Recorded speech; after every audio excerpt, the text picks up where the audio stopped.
सूरत हामीम अस्सजदा आयत नंबर 22 से आयत नंबर 38।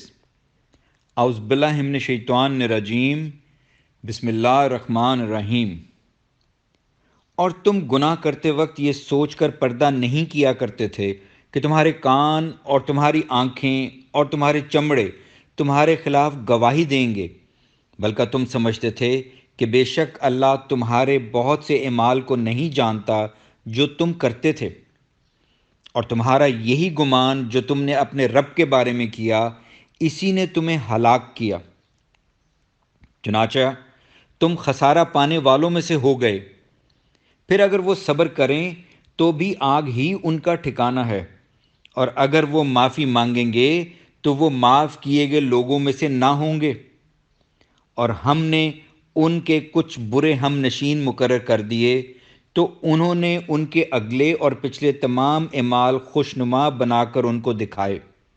आखिरकार उन पर भी अल्लाह के अजाब की वो बात पूरी हुई जो उनसे पहले गुजरने वाले जिनों और इंसानों के ग्रोहों पर पूरी हो चुकी थी कि बिलाशुबा वो खसारा पाने वालों में से थे।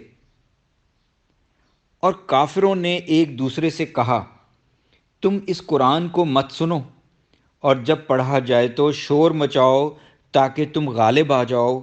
चुनाचे जिन लोगों ने कुफ्र किया, हम उन्हें ज़रूर सख्त अजाब का मज़ा चखाएंगे, और जो बदतरीन अमल वो करते रहे हैं, हम उन्हें इनका बदला ज़रूर देंगे। ये आग ही अल्लाह के दुश्मनों की सज़ा है, उनके लिए इसी में हमेशा रहने का घर है। ये सज़ा है इस जुर्म की कि वो हमारी आयात का इनकार करते थे। और जिन लोगों ने कुफ्र किया वो कहेंगे, ए हमारे रब, हमें जिनों और इंसानों में से वो दोनों फरीक दिखा जिन्होंने हमें गुमराह किया था।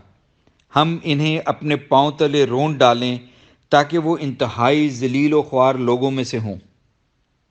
बिलाशुबा जिन लोगों ने कहा हमारा रब अल्लाह है, फिर इस पर जम गए, इन पर फरिश्ते ये कहते हुए उतरते हैं, ना तुम डरो और ना गम खाओ, और इस जन्नत में खुश हो जाओ जिसका तुमसे वादा किया जाता था। हम दुनियावी ज़िंदगी में भी तुम्हारे दोस्त थे और आखिरत में भी रफ़ीक हैं, और इसमें तुम्हारे लिए वो सब कुछ है जो तुम्हारे जी चाहेंगे, और इसमें तुम्हारे लिए वो सब कुछ है जो तुम मांगोगे। ये गफूर और रहीम की तरफ से मेहमान नवाजी होगी। और इस शख्स से ज़्यादा अच्छी बात किसकी हो सकती है जिसने लोगों को अल्लाह की तरफ बुलाया और नेक अमल किए और कहा, बेशक मैं तो फर्मा बरदारों में से हूँ, और नेकी और बुराई बराबर नहीं हो सकती। आप बुराई को ऐसी बात से टालिए जो अहसन हो, तो आप देखेंगे यकायक वो शख्स कि आपके और इसके दरमियान दुश्मनी है, ऐसा हो जाएगा जैसे जिगरी दोस्त हो। और ये खसलत इन्हीं लोगों को नसीब होती है जो सब्र करते हैं, और ये इसी को नसीब होती है जो बड़े नसीब वाला हो।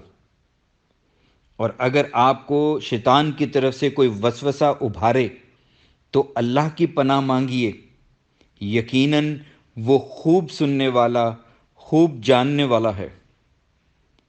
और इसी अल्लाह की निशानियों में से रात और दिन और सूरज और चांद भी हैं। तुम लोग ना तो सूरज को सजदा करो और ना चांद को। अगर वाकई तुम इसी की इबादत करते हो तो तुम इस अल्लाह को सजदा करो जिसने इन सब को पैदा किया है। फिर अगर वो तकब्बुर करें तो परवाह नहीं, क्योंकि जो फरिश्ते आपके रब के पास हैं वो इसकी रात दिन तस्बीह करते हैं और वो थकते नहीं। अल्हम्दुलिल्लाह। सजदा अदा कीजिए।